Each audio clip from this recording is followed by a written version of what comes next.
मीरा। मीरा का नाम लेते ही हृदय में प्रेम और भक्ति की लहरें हिलोरे मारने लगती हैं। मीरा का जन्म जोधपुर के राठौर वंश में लगभग सन 1555 में कुड़की गांव में हुआ। इनके पिताजी का नाम रतन सिंह था। अपने माता पिता की इकलौती संतान होने के कारण लालन पालन बड़े ही प्यार से हुआ। जब वह छोटी ही थी, पड़ोस में एक बारात आई।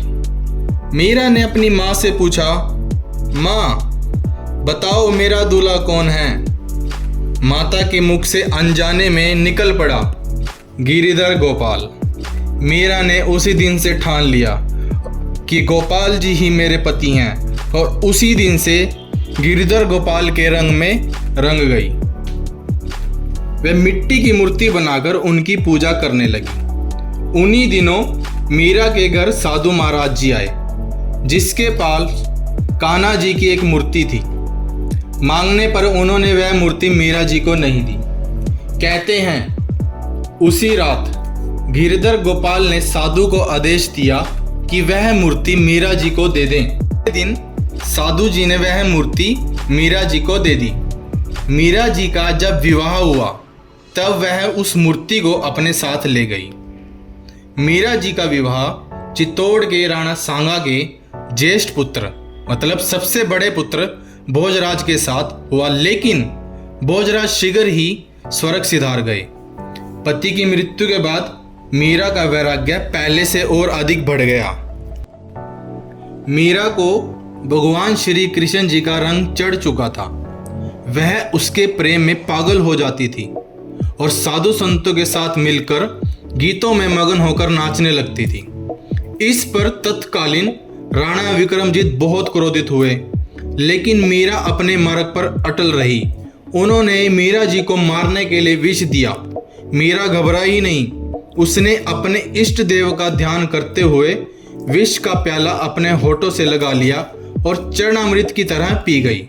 विष का प्याला लाने वाला राणा विक्रमजीत का विशेष कर्मचारी था। विष पीने के बाद भी मीरा जी को जीवित देखकर उसकी आंखें फटी की फटी रह गई और उसने यह सूचना राणा जी को जाकर दी कि आपने जो उनको विष दिया था वह उसको भक्ति का चरणामृत बनाकर पी गई। एक बार मीरा के पास पिटारी में सांप भेजा गया, लेकिन जब मीरा जी ने वह पिटारी खोली तो वह शालिग्राम की मूर्ति निकली, जिसके प्रिय भगवान श्री कृष्ण हो सकते हैं। भला उनको कौन मार सकता है। मीरा जी ने तुलसीदास जी को पत्र लिखकर भेजे। तुलसीदास जी ने मीरा जी को जो उत्तर दिए, उन सब बातों के बाद मीरा जी ने चित्तौड़ का त्याग करने का संकल्प लिया। एक रात वह चित्तौड़ छोड़ मेड़ता पहुंची, जहां पर उनके चाचा राव मीरव देव जी रहते थे। कुछ दिन वहां रहने के पश्चात वह वहां से वृंदावन जा पहुंची। साधना में अपना जीवन व्यतीत करने लगी। मीरा जी के चित्तौड़ छोड़ने के बाद उधर चित्तौड़ पर विपत्तियों का अंबार आ पड़ा। दुश्मनों ने इस पर आक्रमण कर दिया। लोगों के दिमाग में यह बात आई कि यह मीरा के अपमान का फल है। राणा ने ब्राह्मणों को मीरा के बुलाने के लिए आदेश भेजा। अनुनय के पश्चात मीरा वापस जाने के लिए तैयार तो हो गई, लेकिन उन्होंने कहा पहले रणछोड़ के मंदिर में विदा तो ले आऊं मैं। मीरा रणछोड़ के मंदिर में पहुंची। उसका प्रेम सजीव हो उठा, जहां उनके प्राण निम्न पंक्तियां कहते कहते आराध्या देव में समा गए।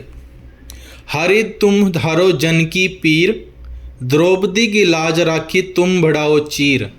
भक्त कारण रूप नर हरि, धरियो आप शरीर। हिरण्य कश्यप मारे लीनो, धरियो नाहिन धीर। प्रभु के प्रेम में अपना सब कुछ कैसे समर्पित किया जा सकता है, यह मीरा के चरित्र से सीखा जा सकता है। भगवान कृष्ण के भक्तों में मीरा का विशेष स्थान है और स्त्री जात में तो शायद उनसे बड़ा भगवान श्री कृष्ण का कोई भक्त ही नहीं हुआ। भगवान श्री कृष्ण की अनन्य भक्ति के रूप में मीरा इतिहास में सदैव अमर रहेगी।